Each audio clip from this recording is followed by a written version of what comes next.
In this segment, we will discuss the remaining part of the cancer. First, we are starting with the carcinogens. Cancer. In this cancer, we will study about carcinogens. Carcinogens are generally the cancer-causing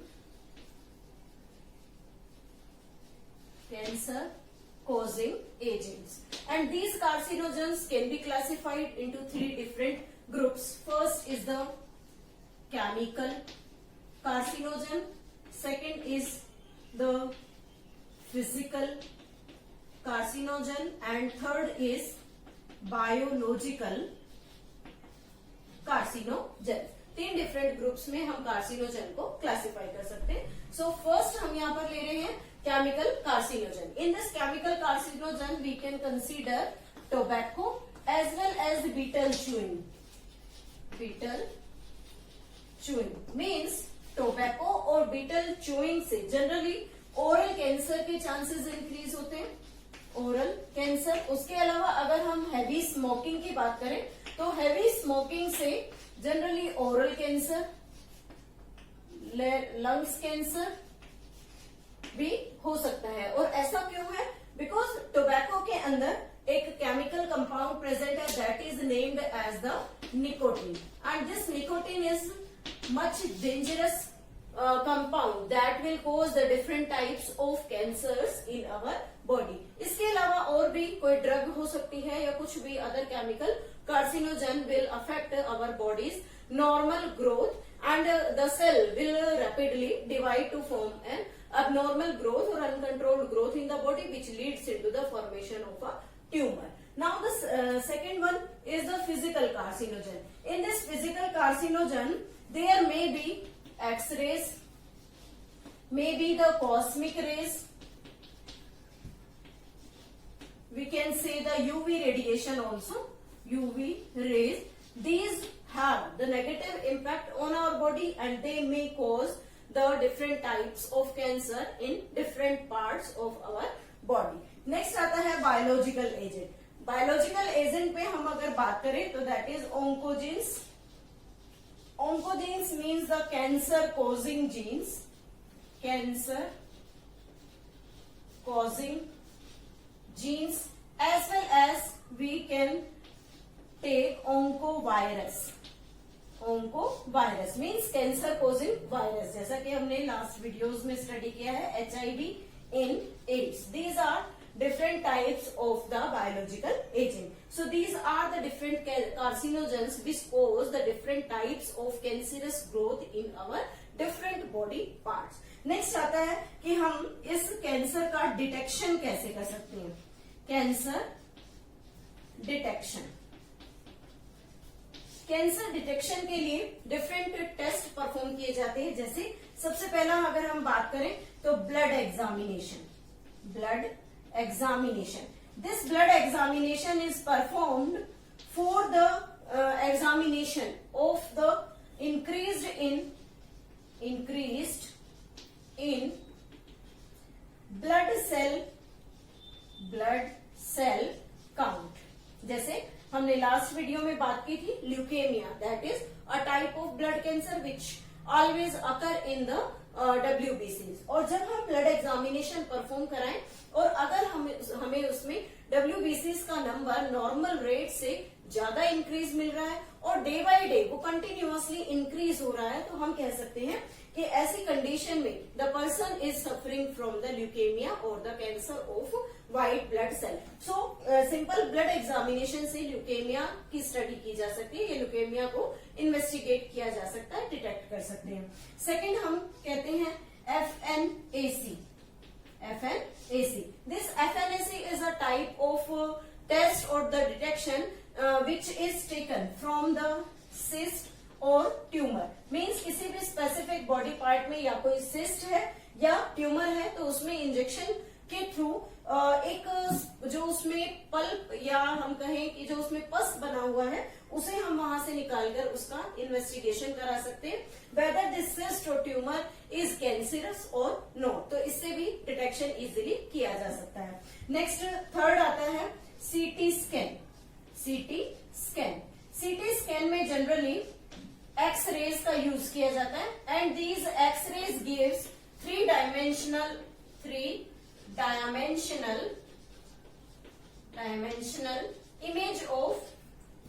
image of internal body part में जिस भी part का हम CT scan कर रहे हैं उस सीटी स्कैन में एक्स रेज की हेल्प से थ्री डायमेंशनल इमेज से हम कैंसर के होने ना होने का डिटेक्शन कर सकते हैं। नेक्स्ट आता है fourth MRI, that is magnetic resonance imaging. Magnetic resonance imaging is used in certain type of the cancer detection कि बॉडी के अंदर कोई कैंसर है और उस कैंसर को डिटेक्ट करना है तो उसके लिए MRI टेक्निक का यूज किया जाता है। और ये MRI टेक्निक किस बेस पर रिलेटेड है, that is based on the magnetic field in our body की हमारी बॉडी में मैग्नेटिक फील्ड प्रॉपर्टी की हेल्प से हम अपनी बॉडी में डिफरेंट इंटरनल ऑर्गन्स को बेसिकली और कंप्लीटली उसे जज कर सकते हैं whether the certain parts having the cancerous growth और no. So that is most important in case of the cancer which we can not C from the outside and they are deep in the internal organ. Fifth we can say the pap smear. This pap smear is used in case of cervical cancer।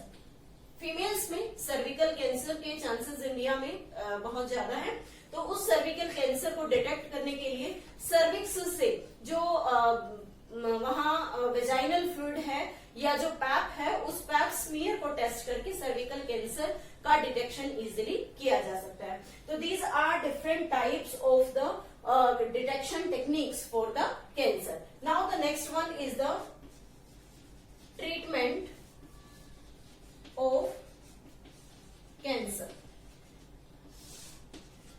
of cancer, but one more thing in this case, that is the biopsy that is most popular in the detection। biopsy means जो भी suspected tissue है उस suspected tissue को small pieces में cut करके उसे stand करके और माइक्रोस्कोप में ऑब्जर्व करने के बाद ये इन्वेस्टिगेट किया जा सकता है कि उस सस्पेक्टेड टिश्यू में कैंसरस ग्रोथ है या नहीं है। तो बायोप्सी इज द सस्पेक्टेड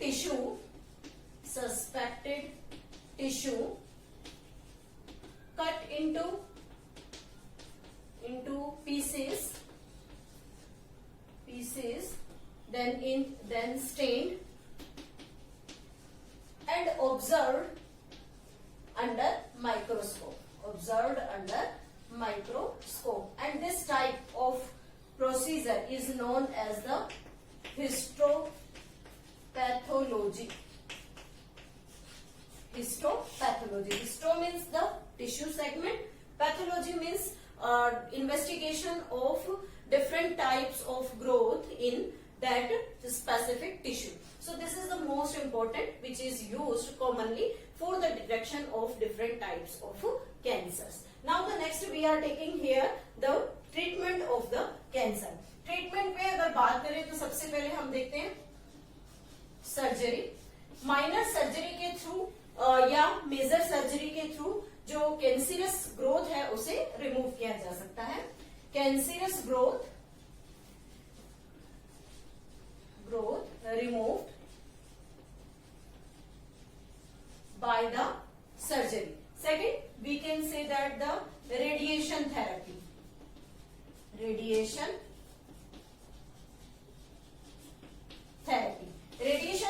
में जो एक्सरेज हैं या डिफरेंट टाइप की रेज को यूज करके रेडिएशंस को यूज करके जो भी सस्पेक्टेड टिश्यू है या हम कहें जिस पार्ट में कैंसरस ग्रोथ है उस पार्ट को लीथली इरेडिएट किया जाता है ताकि जो अनकंट्रोल्ड ग्रोथ वाला जो पोर्शन है, जिस पार्ट में कैंसरस ग्रोथ है, these cells become die due to the radiation.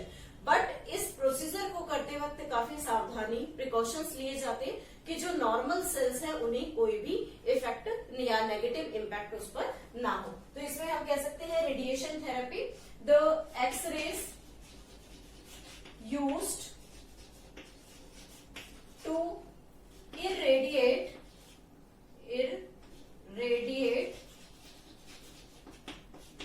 the cancerous cells lethally,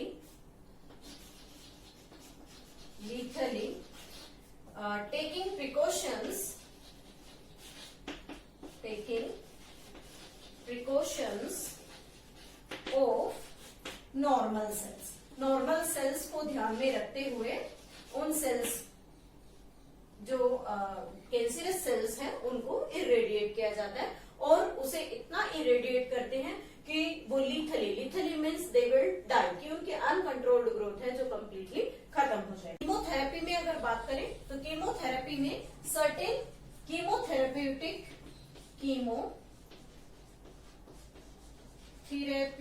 drugs are used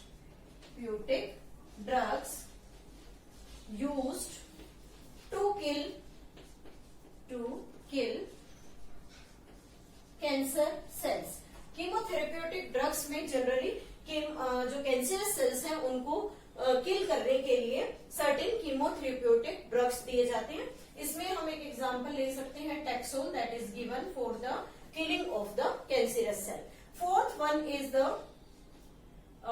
immunotherapy.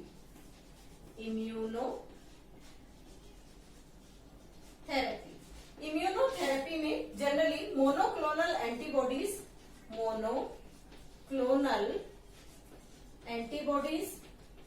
and vaccines are given to reduce the growth of the cancer. और इससे काफी अच्छे results जो है वो cancerous growth को reduce करने में देखे जा सकते हैं. नेक्स्ट आता है कि कई बार combination of therapies are given.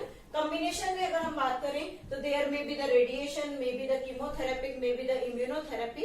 जो कंबाइंड फॉर्म में दी जाए तो उसके अंदर जनरली मोनोक्लोनल एंटीबॉडीज के साथ साथ alpha इंटरफिरोन्स are given.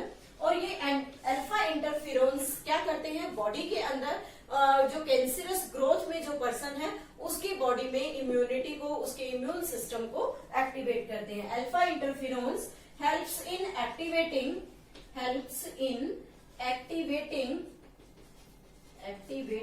Immune system of the patient, so that which helps in the reduction of the uncontrolled growth due to the cancer. So these are the different types of the treatment of cancer. One more thing in the radiation therapy, we are using here the X-rays. Also there is the cobalt therapy. Cobalt therapy is used.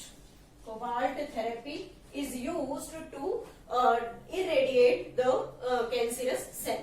So this is all about the different types of the carcinogen, the different types of the detection of the cancer, as well as the treatment of the cancer. In the